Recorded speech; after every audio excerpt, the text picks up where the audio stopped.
The air in the opulent ballroom of the grandeur hung thick with the scent of lilies and unspoken expectations. Emily Carter, her uniform pristine, moved with the practiced grace of someone who knew every delicate balance of a silver tray, every intricate dance of a high-end event.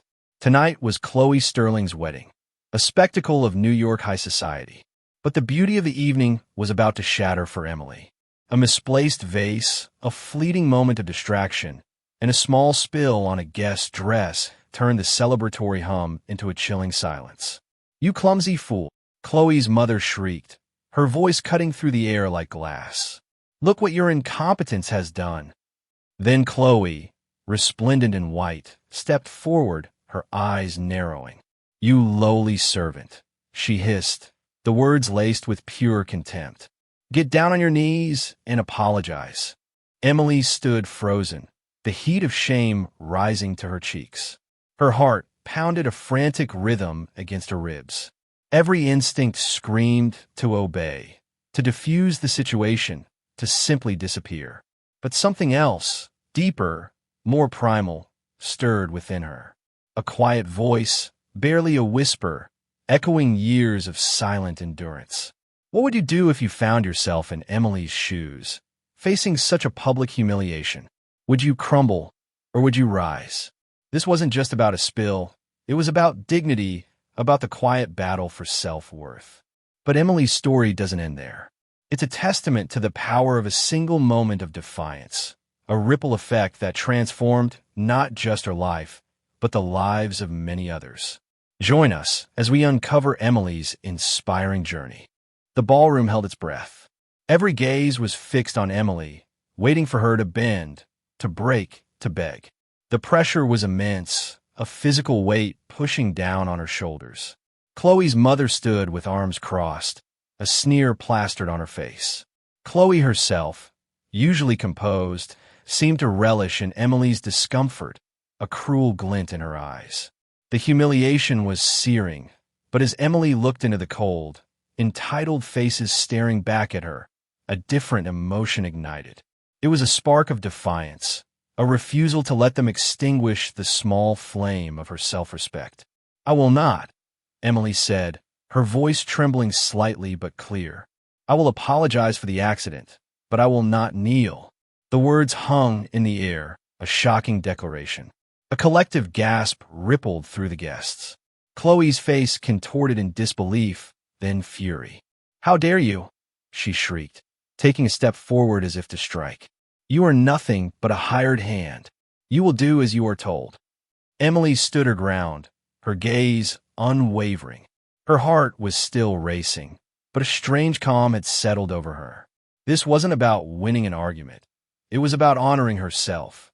It was about recognizing that no job, no matter how humble, should ever strip a person of their inherent dignity.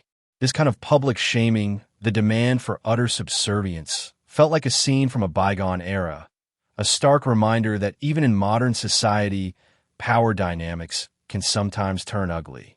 Emily wasn't just a server. She was a human being, with the same right to respect as anyone else in that room.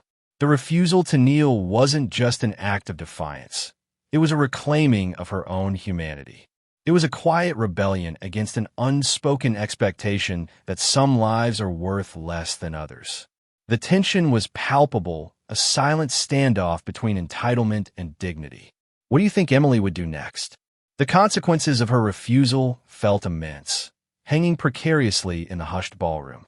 Her career, her livelihood, everything seemed to teeter on the edge of this single, pivotal moment. The silence following Emily's refusal was deafening, broken only by the sharp intake of breath from the wedding guests. It was in this charged atmosphere that David Chun, the groom, stepped forward. He had been a quiet observer until now, his face a mask of disbelief and growing disgust. His eyes met Emily's for a fleeting second, a look of unexpected understanding passing between them. Then he turned to Chloe. "That's enough," David said, his voice low but firm, cutting through Chloe's indignant sputtering. "This wedding is off." The pronouncement hit like a thunderclap. Chloe stared, her jaw dropping, then erupted in furious disbelief. "What?" she screamed. "Are you insane?" David's gaze, however, remained fixed on Chloe and her mother, now laced with cold disappointment. "My father," he began, his voice gaining strength, "is black. He worked his entire life, facing discrimination, to build everything we have. He taught me the meaning of respect, of dignity, of fighting against prejudice. I cannot, and will not, marry someone who treats another human being with such utter contempt and prejudice. This isn't just about a spill, Chloe. It's about how you see people. It's about your character, or lack thereof." A fresh wave of gasps swept through the room as David's revelation sank in. The entire grand facade of the wedding crumbled in an instant. The guests, initially shocked by Emily's defiance, were now stunned by David's profound statement. He wasn't just walking away from a wedding. He was walking away from a lifetime of complicity with a worldview he found abhorrent. It was a powerful, public declaration that bigotry, no matter how subtle or overt, has no place in his life. David's words resonated deeply, highlighting the insidious nature of prejudice and the importance of standing up for what is right, even when it's uncomfortable. His decision wasn't impulsive. It was rooted in his upbringing and his core values, an unexpected and powerful turning point for everyone present. Do you believe in the transformative power of a single, principled action? David's unexpected stand irrevocably altered the trajectory of many lives, proving that courage, even in the face of immense social pressure, can be a catalyst for profound change. In the immediate aftermath, chaos reigned. Emily, still reeling, was let go from the grandeur. Her brief moment of courage had cost her her job. Yet, as fate would have it, a guest at the wedding had filmed the entire shocking exchange. Within hours, the video went viral. Comments poured in, a torrent of outrage, support, and shared stories of similar experiences. Emily's act of defiance resonated with millions, transforming her from a lowly servant into a symbol of quiet strength. Her inbox was flooded with messages of solidarity, job offers, and even a heartfelt, albeit somewhat belated, apology from Chloe's mother, who, facing public backlash, expressed regret for her daughter's behavior. Amidst this whirlwind, a more profound opportunity arose. David Shin reached out to Emily. He wasn't offering a handout. He was offering a partnership. "Emily," he said, "what you did took incredible courage. I want to build a restaurant. Not just any restaurant, but a place where every single person, from the dishwashers to the general manager, is treated with respect and dignity. A place where their contributions are valued. I want to call it Uplift, and I want you to help me build it." Emily, initially hesitant, soon found herself pouring her heart and soul into Uplift. She drew on her years of experience, not just as a server, but as someone who understood the struggles and aspirations of frontline workers. Together, Emily and David meticulously designed a space that felt welcoming, not just for customers, but for every employee. They implemented fair wages, comprehensive training, and fostered an environment of open communication and mutual respect. The kitchen, usually a pressure cooker, became a collaborative space.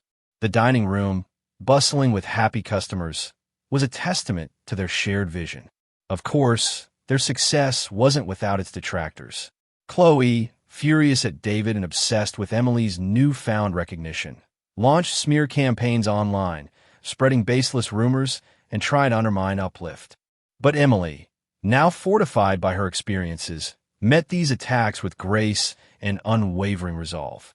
She focused on the positive, on the community they were building, and on the impact Uplift was having. The restaurant flourished, a beacon of ethical practice and outstanding service, proving that a business built on values could thrive. Emily also spearheaded community initiatives, creating a scholarship fund for aspiring culinary students from underserved backgrounds and launching a mentorship program for young people entering the hospitality industry. Do you want to contribute to a world where dignity and respect are paramount? Emily and David's journey with Uplift shows that a shared vision, fueled by principle, can truly create something extraordinary and lasting. Emily's journey didn't stop at the success of Uplift. Her story, initially a viral sensation, evolved into something more profound, a symbol of resilience, a testament to the power of self-respect.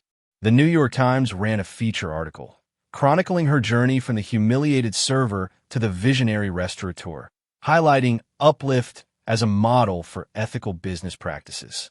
Emily, once a quiet background figure, found herself speaking at conferences, sharing her experiences, and inspiring countless others to stand up for themselves and for what is right. Her message was simple, yet powerful. Dignity is not a privilege, it is a right. And true strength isn't about how loudly you can yell, but how quietly you can stand firm in your truth. She often spoke of the importance of empathy, of seeing the humanity in everyone, regardless of their role or status.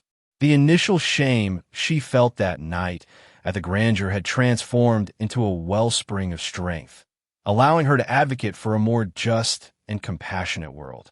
She realized that her refusal to kneel wasn't just about her. It was about every person who had ever felt small, invisible, or disrespected. It was about giving a voice to the voiceless and reminding everyone that their worth is inherent, not granted by others. Emily's story is a powerful reminder that sometimes the greatest changes come from the most unexpected places, sparked by a single act of courage. It shows us that true empowerment isn't about power over others, but power within oneself. It's about recognizing your worth, embracing your values, and refusing to compromise your integrity, even when the world tries to force you to your knees. Her journey from the humiliation of the grandeur to the triumphs of uplift serves as a beacon of hope, proving that one person's unwavering self-respect can truly uplift not just themselves, but an entire community. If you're looking for more stories of quiet courage and transformative change, be sure to check out the video right here, featuring incredible individuals who defied expectations and built legacies of their own.